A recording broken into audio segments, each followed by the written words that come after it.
Tuesday Second Chance. And Tuesday's Second Chance is a series of webinars which are based on case studies. And we're going to be using these case studies to learn different ways that we can improve the way we go about our maritime domain awareness and our maritime security operations.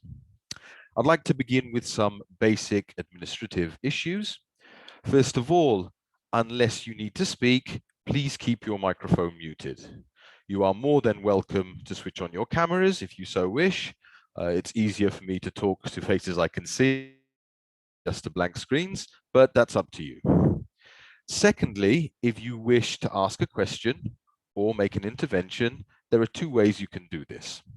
You can either use the chat function, and there will be a couple of my colleagues who will be monitoring the chat and who will draw my attention if there are any queries there. Or in the reactions button at the bottom of your screen, that's the small smiling face. If you click on it, you can see a function saying raise hand. If you click on this function, I will see your hand raised next to the list, your name in the participant list, and I will be able to address any question you have. Please note that for now, this webinar will be taking place only in the English language. It is our plan that from the next Tuesday Second Chance webinar in September, we will also have interpretation into the French language. So if there are no questions from any of the participants, I'll give you a moment just in case there are, then we can carry on with today's case study. Let me begin by sharing the screen.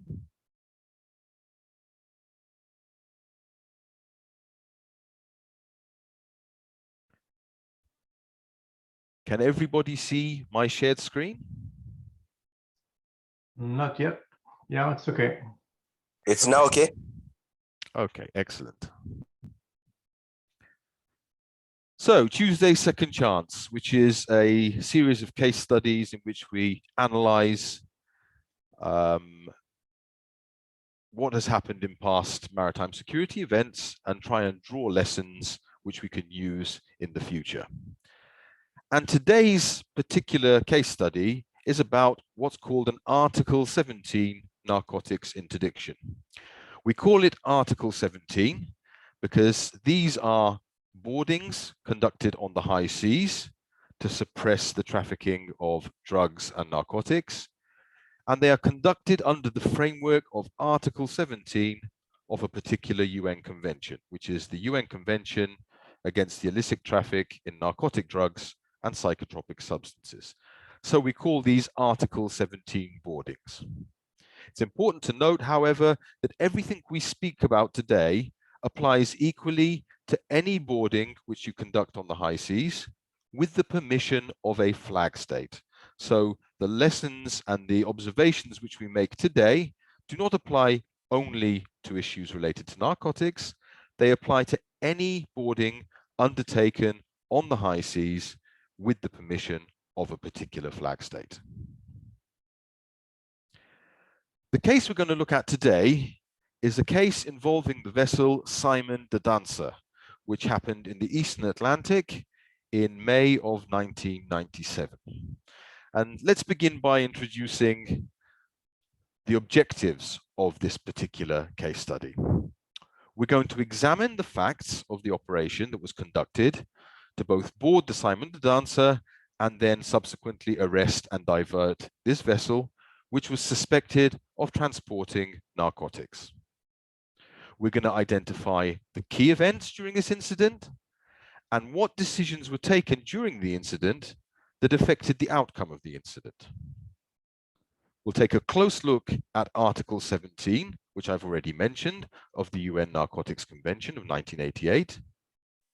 And most importantly, we're going to look at how better information exchange, better communications, better preparation and maritime domain awareness could have contributed to a different and perhaps better outcome of this particular case.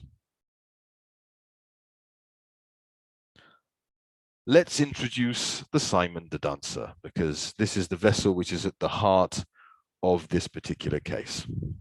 The Simon de Danser was originally constructed as a side trawler. So it's a vessel which trawls, pulling nets, but instead of deploying these nets from the stern of the vessel aft, it deploys these nets from the side of the vessel.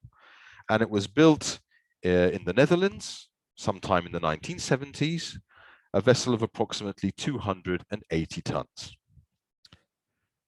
About 6 months before the case which we're going to examine, this particular vessel was re-registered under the Maltese flag as a motor yacht. Not a particularly luxurious motor yacht, perhaps, but a motor yacht nonetheless. Just in case you're wondering where the name comes from, Simon de Danser was a famous Dutch pirate in the 17th century. So as things actually transpired, perhaps this vessel was very aptly named. So let's begin to examine the series of events, the sequence of events which affected this particular case.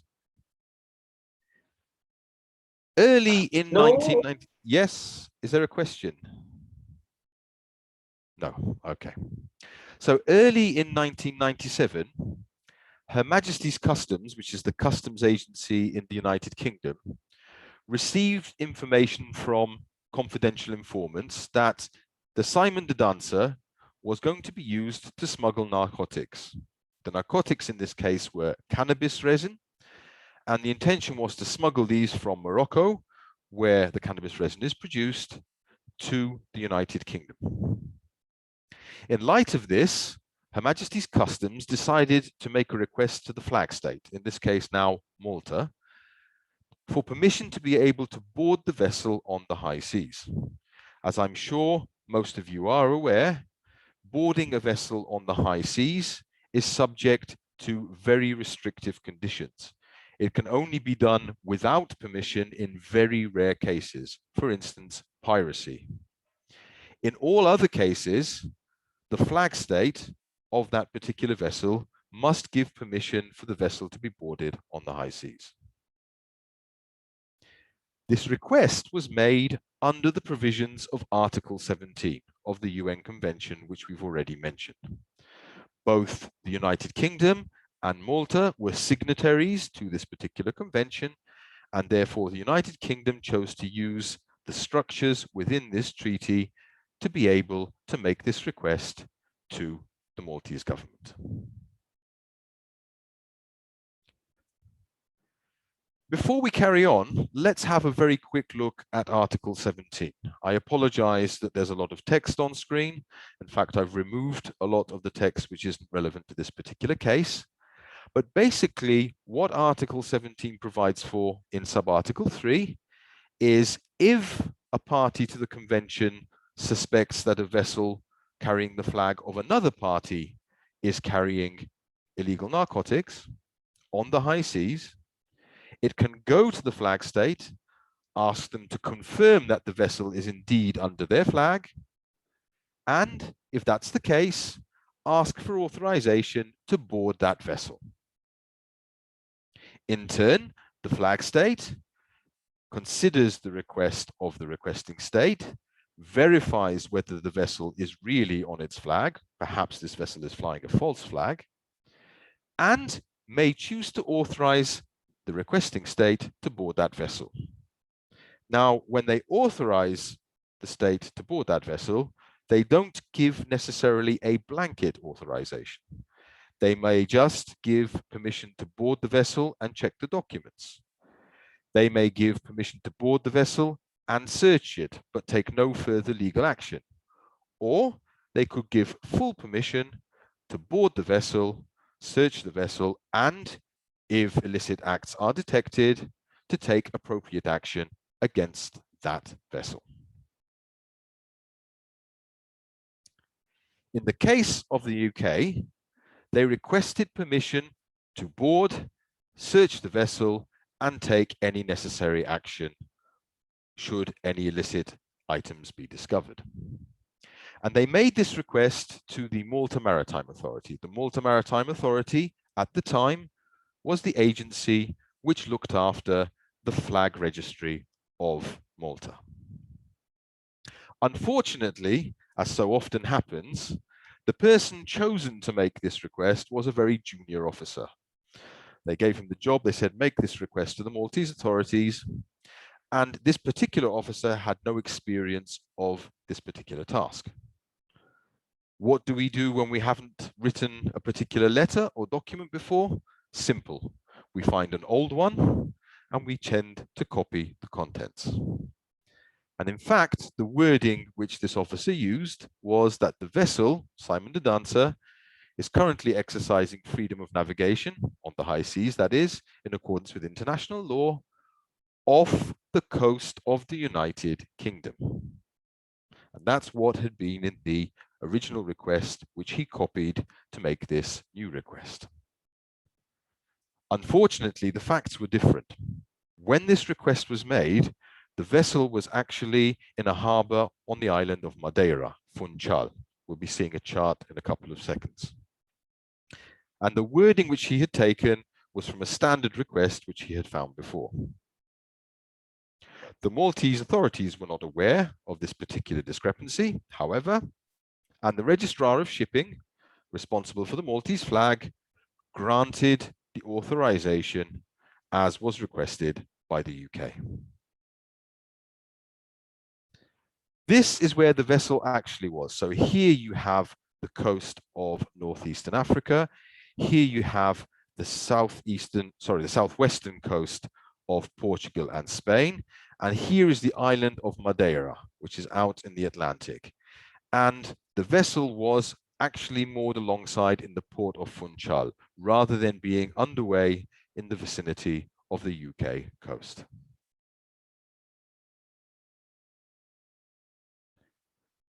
By the 25th of April, the suspect vessel was again underway on the high seas, and it was east of Madeira, heading towards Morocco.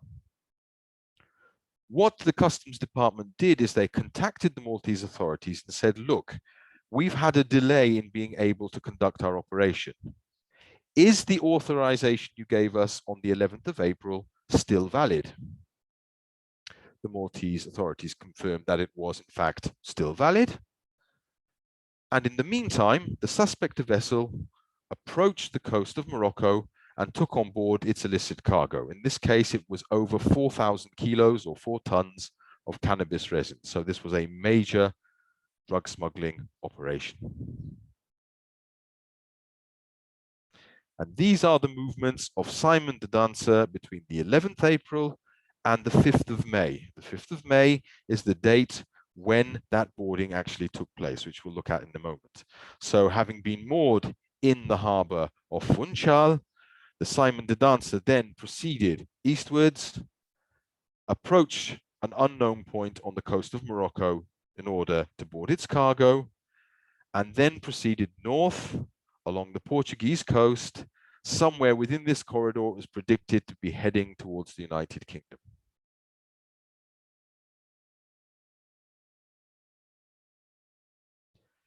As I said, the vessel was boarded on the 5th of May, 1997, and it was boarded on the high seas west of the Portuguese coast. Now, although Her Majesty's Customs do have some maritime capability, they are not a predominantly maritime force. And because of this, they requested assistance from the Royal Navy to conduct the boarding. And the boarding was conducted by Royal Navy Special Forces, supported by Royal Navy warships and Royal Air Force maritime patrol aircraft. So it was a very complex and complicated operation. It also took place in very hazardous conditions. One of the persons who conducted the boarding has written an account of the boarding.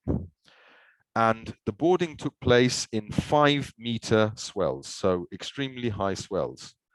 In fact, the swells were so high that the boarding personnel did not even use their boarding ladder. They waited until the swell brought their vessel almost level with the suspect vessel and then jumped across from their boarding craft onto the suspect vessel. So it was a relatively high-risk boarding thanks to the hazardous weather conditions, which are pretty common in the Eastern Atlantic.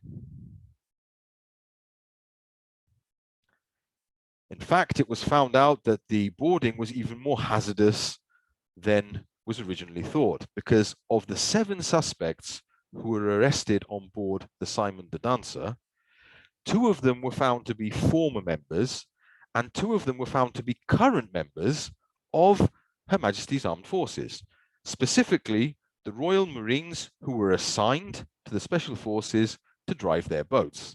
That meant they were completely familiar with the way the Special Forces operated and how they would potentially board the vessel. And they had inside information about the whole case. Actually, as things turned out, they assumed that because of the weather conditions, a boarding would be impossible, and everybody went to sleep rather than observing a potential boarding. The vessel was escorted to the UK, and the picture you can see at the bottom is Simon the Dancer being brought into the port of Plymouth in the UK. As usual, there were some delays proceeding with the case to trial, but the case came to trial in 1999. And here now is the key issue. All of the charges against all of the suspects were subsequently dismissed. And the reason for that is that the court in the UK found that the authorization granted by Malta to the UK had not been granted by the appropriate authority. In fact, the Maltese Maritime Authority did not have the power to give boarding permission to the United Kingdom. The only person who could do that in Malta was the Attorney General. The UK was not aware of this fact, and nor was the Malta Maritime Authority aware that they could not grant this permission. But the reality was that Maltese law stated that only the Attorney General could grant this permission. The court also found that the UK had misled the Maltese authorities, whether knowingly or by mistake, as to the location of the vessel. As we discussed earlier in the request, it said in the vicinity of the UK coast. Well, the reality was that at the time of request, it was actually in Portuguese territory.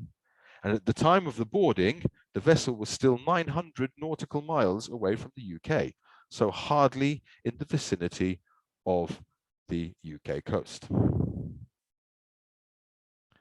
So the consequences of these mistakes made during the preparation of the case is that despite a very complex, very expensive, and very risky operation, not a single person was convicted of the trafficking of narcotics, despite there being 4,000 kilos of a known and recognized narcotic aboard the vessel when it was intercepted. The court also was very, very harsh with Her Majesty's Customs. And the statement you can see there that this case has revealed a culture and climate of carelessness, recklessness, and disregard for the rules, procedures, and conventions is not something which you would like a court to say about your agency. It doesn't look good. It gives the wrong impression to the public. It gives a bad impression to lawmakers, who at the end of the day will be the people authorizing your operational budgets and the way you are organized. So this particular statement of the court had a significant negative effect on Her Majesty's Customs. And it meant that a year's worth of undercover operations were basically wasted. So all the risk to the informants, all the risk to the officers who were operating undercover for the previous year were completely wasted because the execution of the operation had a fatal flaw. So in summary, this particular incident saw one state requesting boarding permission from another state under the provisions of Article 17, which we've mentioned already. Because they failed to understand how to address this request, and because they didn't provide accurate information, what we call the legal start of the operation was subsequently compromising the legal finish. And we'll discuss these two terms of legal start and legal finish perhaps a little bit later on. The result, very simply, was a failure to convict, a waste of operational resources, and an exposure to significant operational risk to personnel and equipment for absolutely no gain. So I'd like to stop here for now and begin by asking, are there any questions or comments which you'd like to make about the case so far, whether on the chat or you can switch on your mic and make a comment if you like. Are there any comments which anybody would like to make at this stage?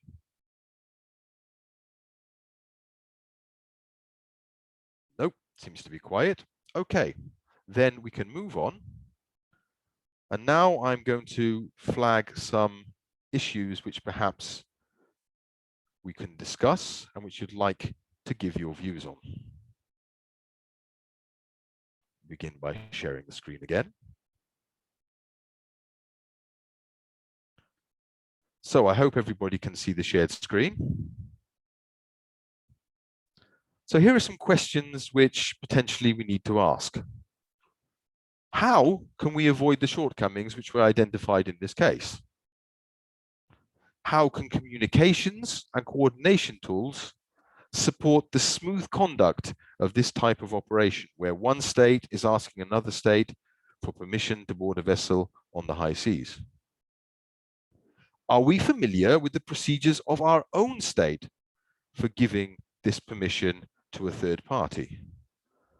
And how well are we managing legal start aspects as well as legal finish? And here I'd like to provide a little bit of a clarification. Legal finish is collecting evidence, making the case against a particular suspect, taking that case to court, providing a solid prosecution where we present the appropriate evidence in order to achieve a conviction. And there's a lot of activity to train people in legal finish to make sure that the prosecution of suspects occurs smoothly. But what about legal start? Are we making sure that all aspects of our operations are conducted in a correct manner from a legal perspective to ensure that when they do come to court, there's no issue with proceedings based on failures during the operational period? So I'm going to leave those 4 questions up on the screen, and I would like to invite participants, any participant, to give me their views on these particular questions. What do you think? How can we avoid the shortcomings identified in this particular case? Any views? What would you do differently today in order to make sure that you didn't make those mistakes? Can you do anything differently? Is there anything specific that you would do? Maybe a trial, Anthony speaking. So yes, go ahead, please, sir. Kindly, if we can stick to the SOPs as guided by the local laws, it will greatly help in securing the finish. Okay. Local law will help you to some extent, but remember, you're asking another country what their law is for permission under their law to conduct this boarding. How are you going to become aware of how you need to go about this process? How are you going to communicate with that country in order to understand what the process is? Any other points? Andrew, I'd like to make a comment about Yes, dates. sure. When this case occurred, 1997, the convention that was referred to was new. Actually, it was of course from 1999, but it was signed by Maltese only 1 year before the action, and it was signed by UK only 6 years before the action. I mean here that it was a pretty new convention, a new instrument, and indeed this participates into the lack of use of the law. Now, 1997 was also before the era of satellites, not internet, but nearly. So in this ancient time, communication was not that easy.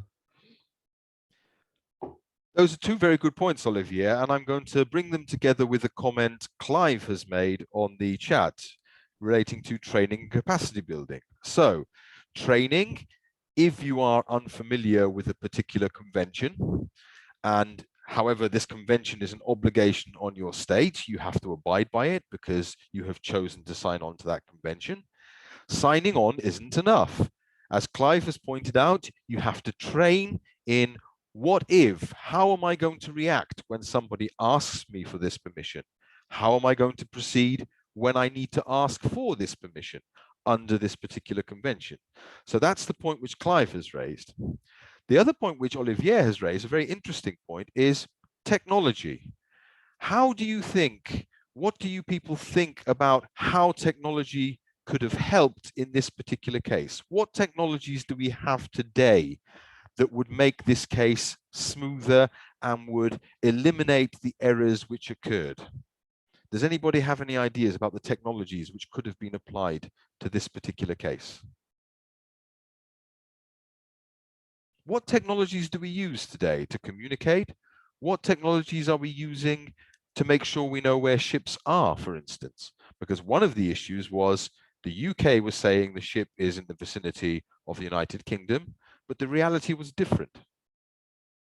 What do we use as tools to make sure that we can continue to be aware of where vessels are? Any ideas? How has technology intervened? Okay. AIS from Mark. That's a particularly useful technology, and Anthony said the same thing. That's a very useful technology, and it's open source. It's very easy to access. Satellite AIS as well, and other satellite detection systems. So yes, the fact that today we are more aware of where vessels are would have helped in this case, because the Maltese authorities would have gone back to the UK and said, hold on, you said the vessel is in the vicinity of the United Kingdom. Well, the information we have is the vessel is currently in a port in Portugal. Where is the discrepancy? Why is this happening? And it's important to know where a vessel is, because if I'm going to give you permission to board my ship, I need to be able to see where that vessel is and what threat it is to you. Because if the vessel is on the other side of the world, I can't understand why you're asking to board my ship. So it's important to know. Another tool, which has just been mentioned on the chat, is Sea Vision. And Sea Vision, for me, incorporates all the cooperative platforms which exchange information about where ships are. So the fact that we have better knowledge of where ships are, thanks to technology, is clearly going to support this procedure. What about communications and coordination tools? How are you coordinating and communicating with partners around the world? Because it would sound easy, pick up the telephone and make a telephone call, but I would like to draw your attention to something which happened in this particular case. In this case, when it came to court, Her Majesty's Customs, the officer, said, well, I picked up a telephone and I phoned the Maltese Attorney General, and he told me to go to the Maltese Maritime Authority. But obviously, because it was a telephone call, and this was back in 1997, there was no record that this call had occurred.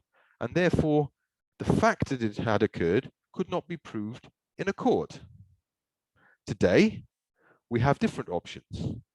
What are the options we have to communicate and coordinate in a manner that can be preserved and presented in a court subsequently for legal finish in a manner that will be accepted by the court? What do you think? Any questions or any ideas about this communication? How can we communicate in a safe and secure manner? Is email? Okay, so emails are a suggested means of communications. Let's remember that Emails are not necessarily secure. Some email servers are more secure than others. So if you're using an open commercial email, that has, unfortunately, the potential to be hacked.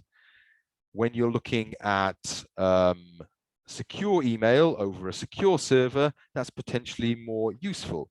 We also have another very good suggestion from Mark Blaine. Conduct a Zoom or Teams call and record the call.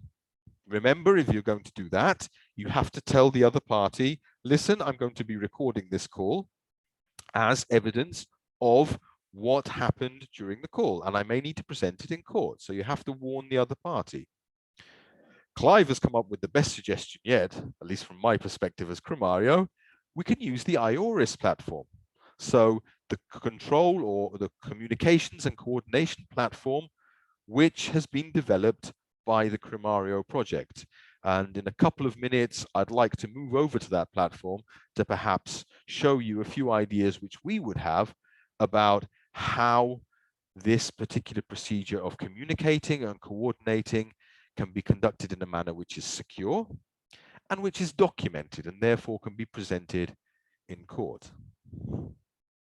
What about the procedures of our own state? If I was to ask any of you here for the state which you represent, do you know what the procedure is to ask for permission to board one of your vessels on the high seas?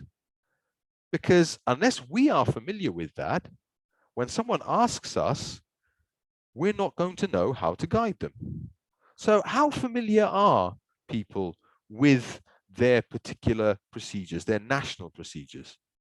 Do all of you know when a request comes in? Listen, okay, this request has to go to this particular agency because they need to authorize it.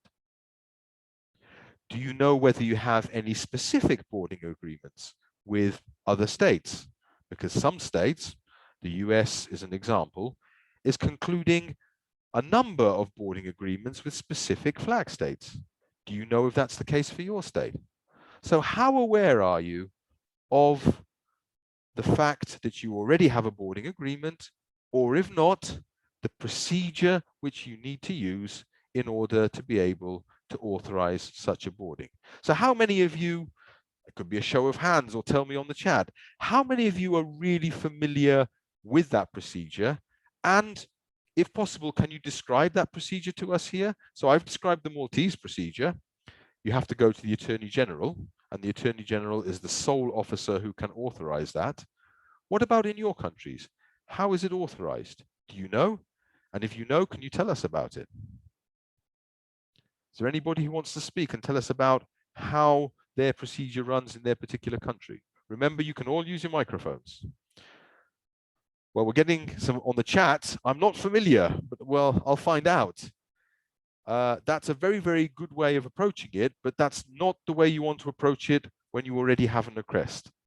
You want to know these things in advance, especially people, for instance, who work in agencies like MRCCs, because it could be that the request will come to you because everybody knows how to get in contact with you. It's important for people who work in maritime administrations. Are you authorized to provide that permission, or do you have to go to someone in the legal department? So would anybody like to tell us about the procedure in their particular countries? Olivier, you're going to talk? Yes. When generally speaking, when there is no bilateral agreement between the flag states and the querying states, this should go through the foreign affairs. So this is the golden rule.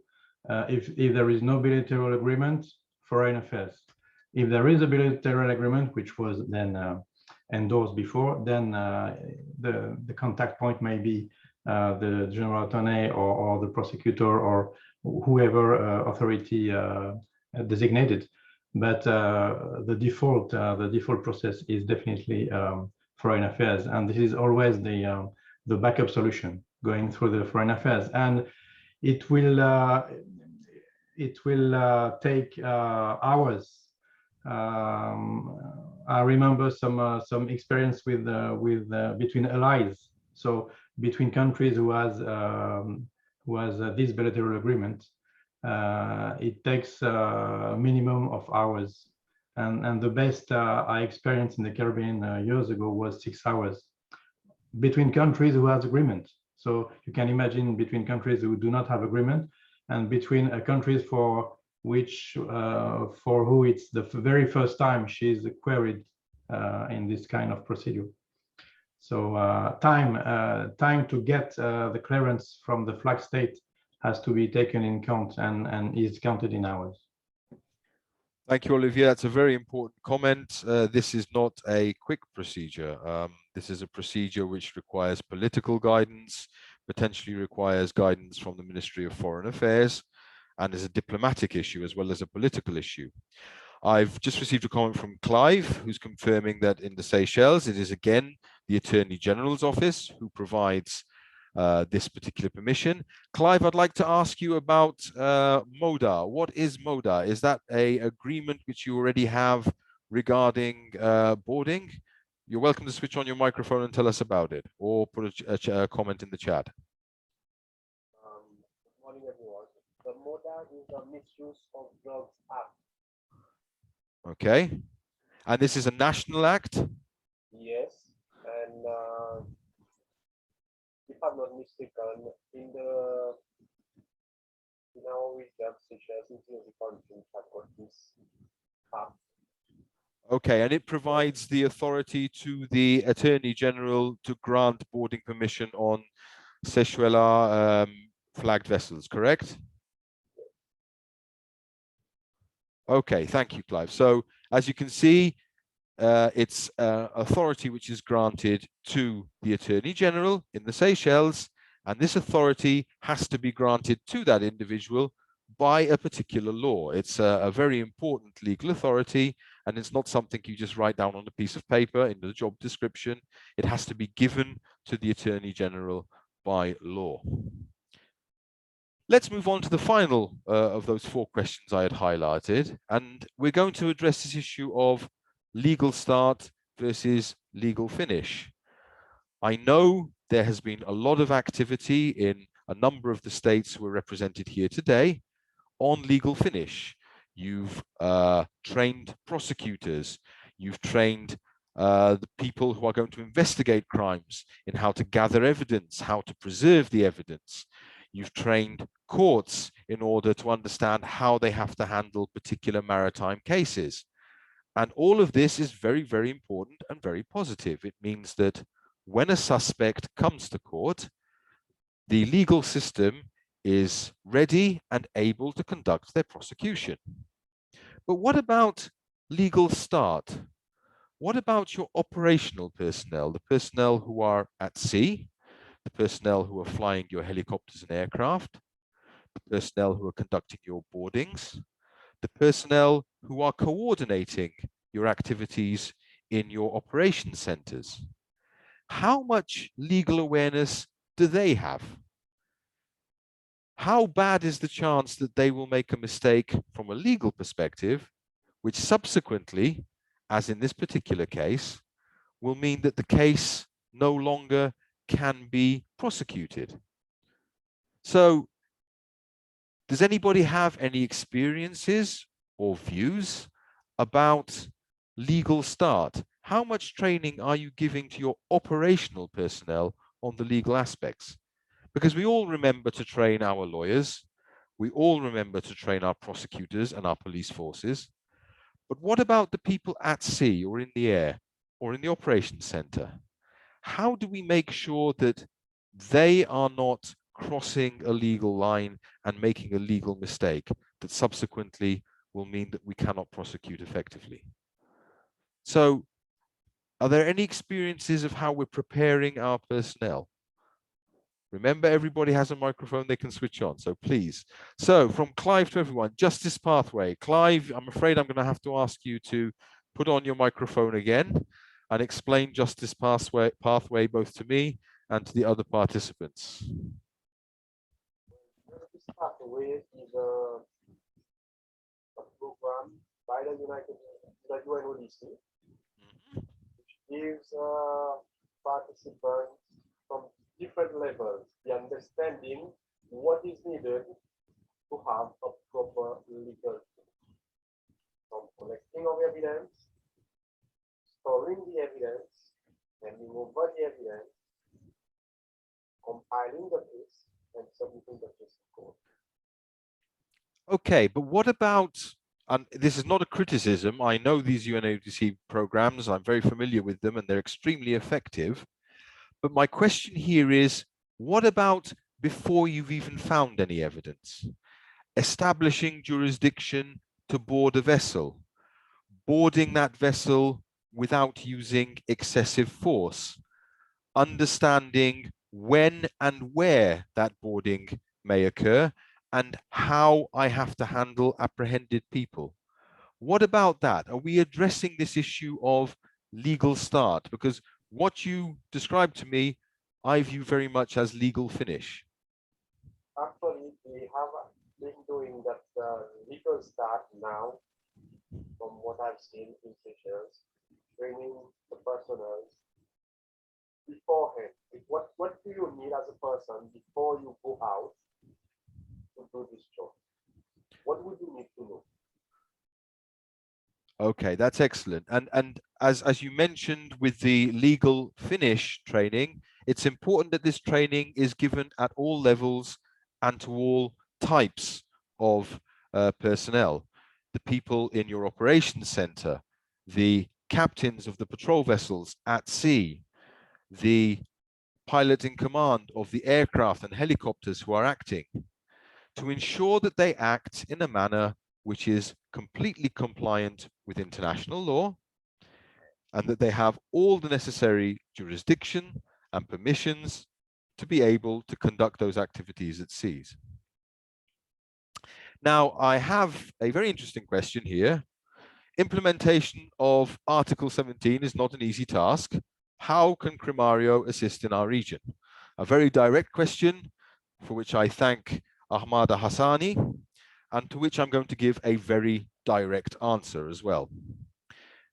Not just Article 17, any boarding which requires flag state permission is complicated and difficult. And the two contributions which the Crimario project feel that we can give in this particular area are the following. First of all, if you feel that you need any assistance in training and formation of personnel on legal start, not legal finish, that's something where the UNODC is super competent and they have the lead, and we do not wish to in any way interfere with what they are doing.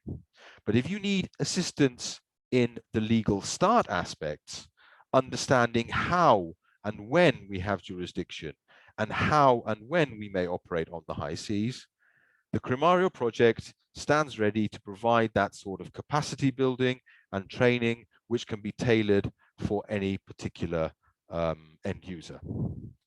The second tool which we offer as a potential solution, not the only solution, but as a potential solution to smooth the manner in which these operations occur, is the IORIS platform. And in fact, what I'm going to do now is share my screen again. Hopefully IORIS will behave itself and we'll be able to actually have a look at this platform. And I will show you some of the functions which could have been useful in this particular case. So can everybody confirm that they can see my shared screen with the IORIS platform? Yeah, it's okay. Okay, Clive, I see you have your hand up. Is there a particular question you'd like to ask me before we carry on? In relation to what you just said about training, from what I've seen Hassani has asked, is Crimario actually prepared to do training from, let's say, beginner's level to strategic level? Because you can train some people at beginner's level to understand it, but then at strategic level, if they don't understand it, it will not make any sense. Very good point. And yes, we are ready to tailor training to any particular end user group. So clearly, for people who are operating at the strategic level, the strategic and political issues and potentially the diplomatic issues are far more important. For personnel at the operational level, the operation and tactical issues of legal start are more important. So the answer to that question is agreed. Yes, it's important that the training is tailored for the level to which it's delivered, and we are ready, should such training be requested from the Cremario project, to tailor our training in that manner. Does that address your question? Yes, thank you very much.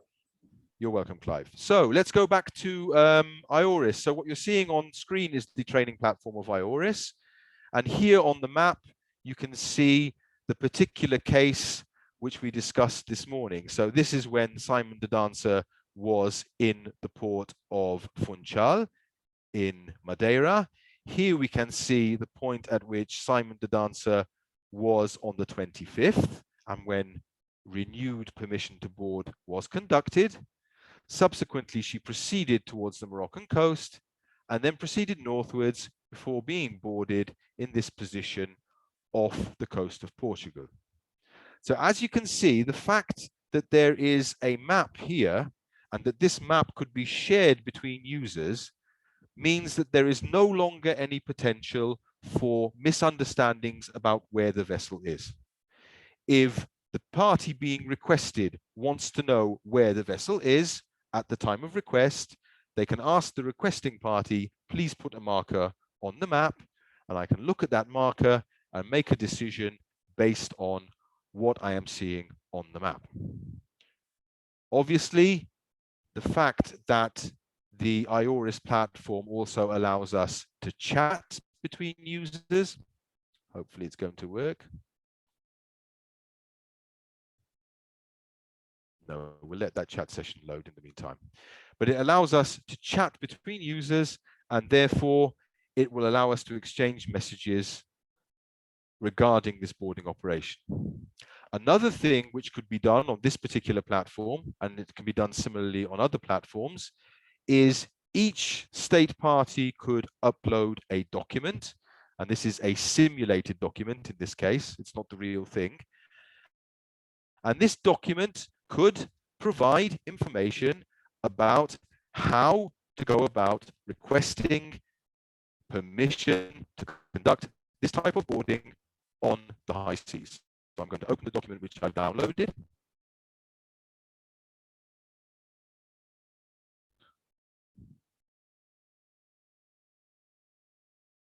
Close that tab. And this document, which was uploaded by one particular user, allows the other users to see the procedure required in order to be able to request boarding permission on the high seas.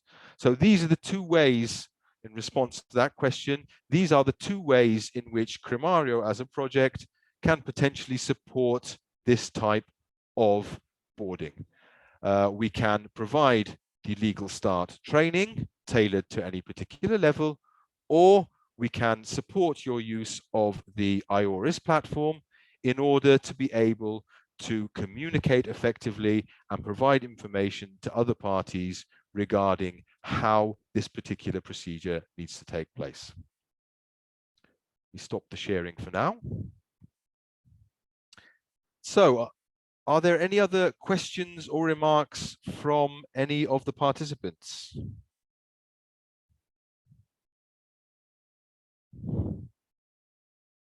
Any other questions or remarks?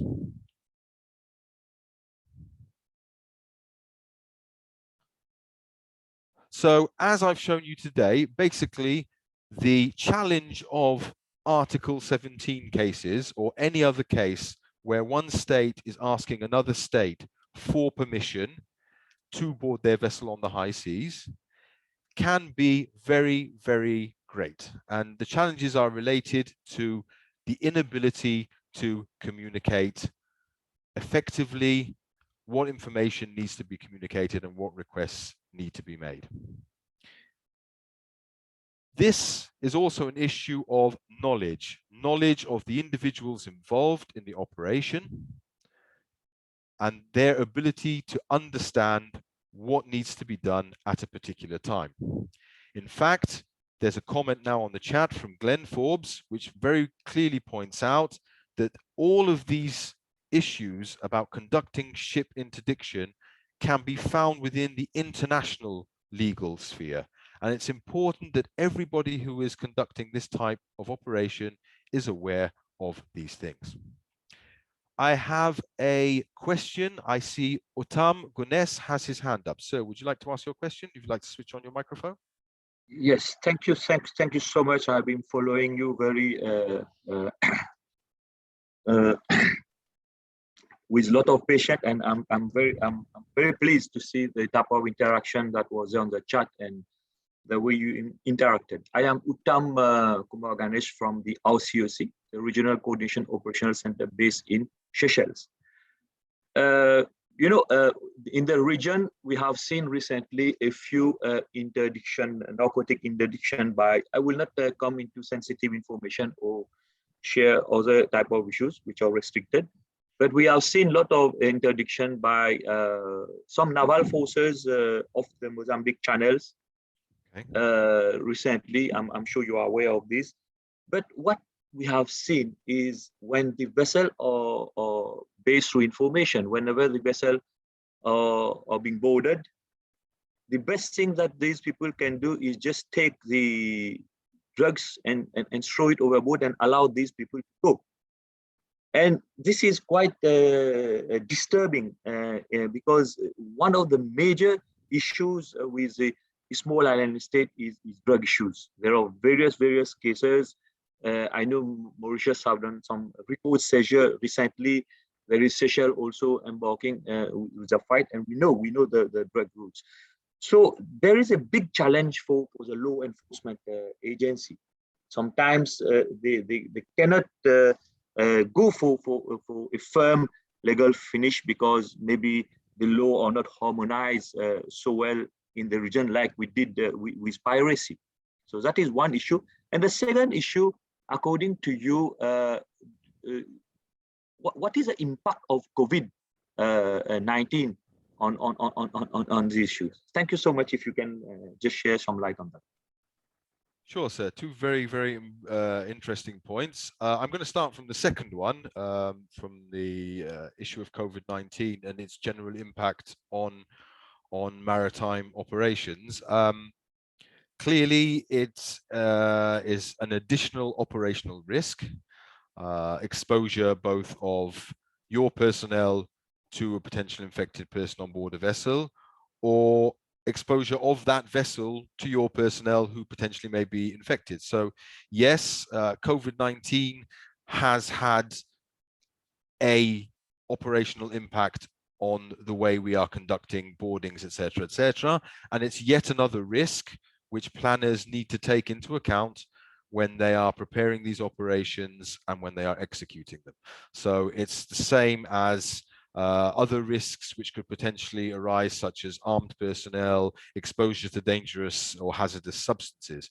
And now, together with that, we also have to be continuously monitoring, protecting our personnel and protecting other people from the potential of being infected by COVID-19. So yes, that is a significant concern.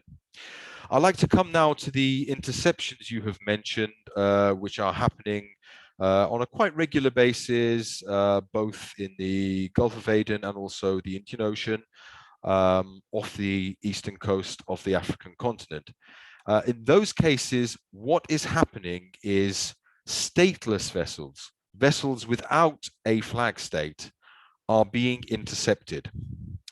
And on being boarded, significant amounts of narcotics are being found aboard. Now, in order to ensure that those narcotics are not trafficked elsewhere, the practice which has been adopted is that they are immediately destroyed by dumping them in the sea. Nobody is competent to object to this practice because these vessels don't have a flag state.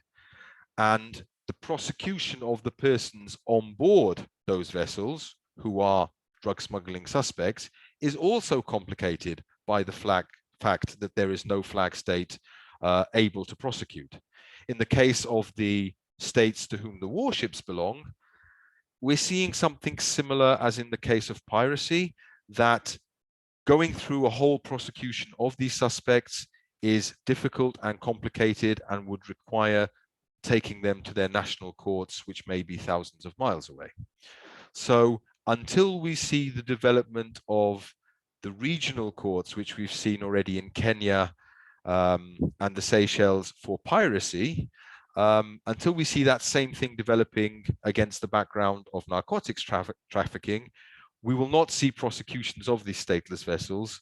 We will see interdictions and subsequently dumping of their illegal cargo in order to prevent it being trafficked into a country. Does that answer your question, sir, or both your questions?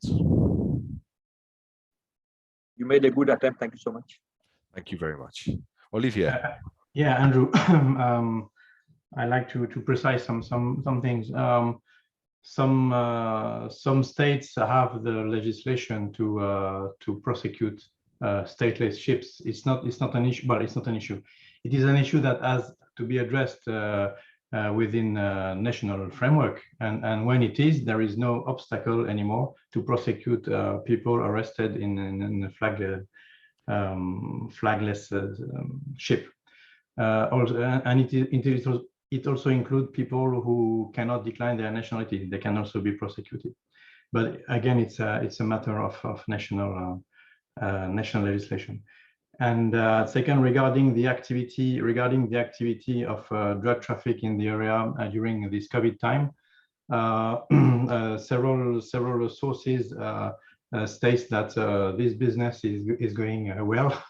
I mean, COVID certainly hamper the action of law enforcement, but certainly not the action of the bad guys. So, as far as we can see from open sources, this business is going well despite COVID, unfortunately.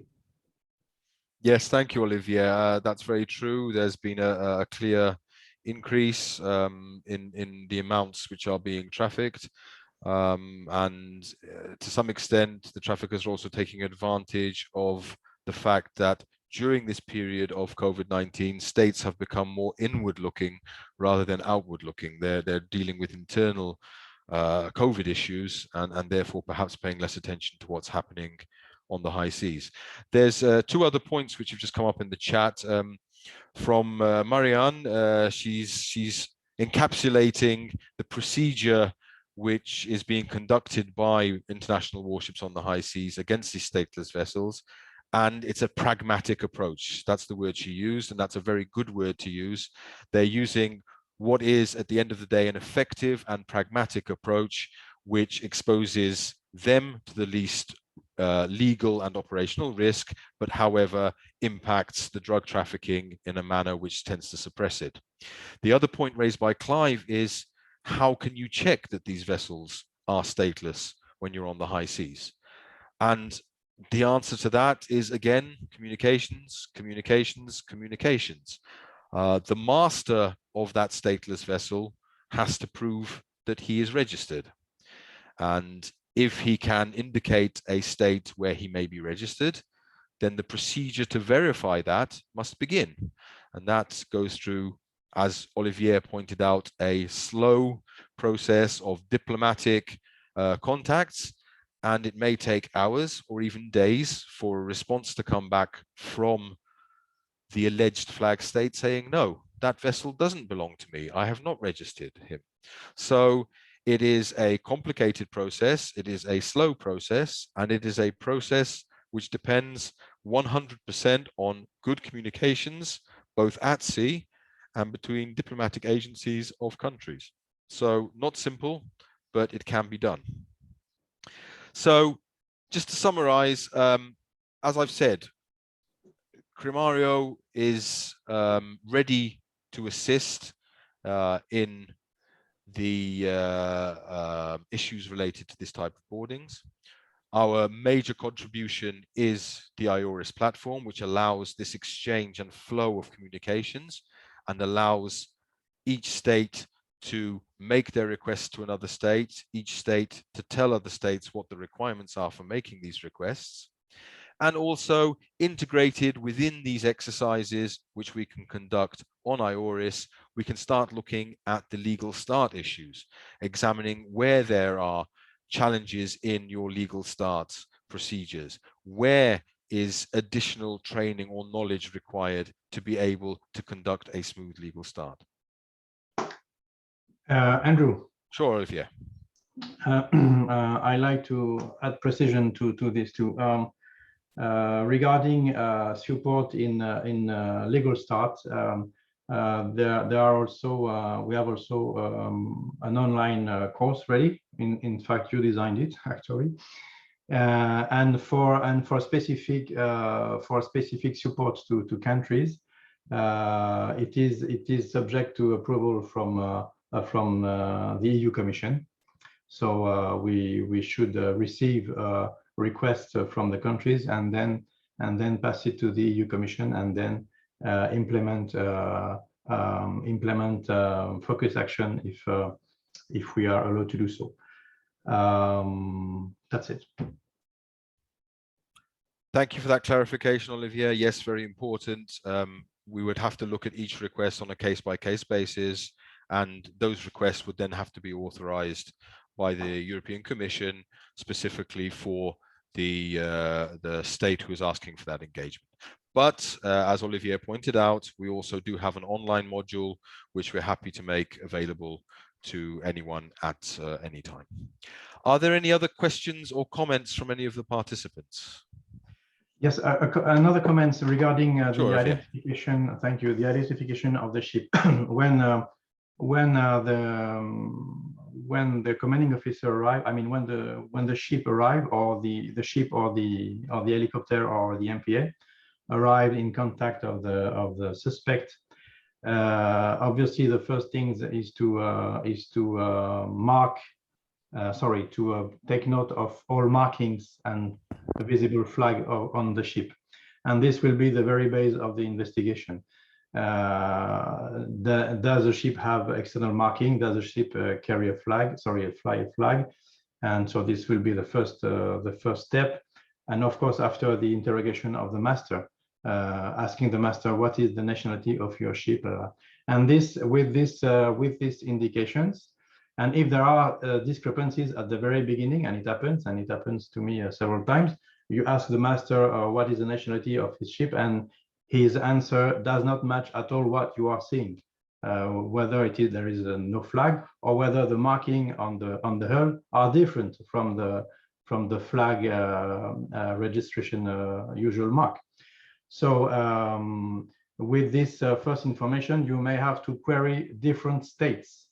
The states that was declared to be the flag state by the master, and the states that you think is the actual flag state, because you are seeing the marking that are bounding the ship to that state. So what I mean here is that an Article 17 may lead to several queries to different countries to be able to identify the flag state, the real flag state of the ship. And this may take additional hours. Now, being obviously in a situation where the master is lying, can also trigger additional rights, because in your internal legislation, you may consider that if there is doubt on the nationality of the ship, then you will board the ship without awaiting permission from any flag state, because the flag state is uncertain. And then once you are on the ship, with or without the permission of the master, then you will start a flag investigation prior to any other investigation. So your boarding team is on board, and the first task of the boarding team is not to search, is to identify the flag state in order to be able to conduct further investigation. Thank you.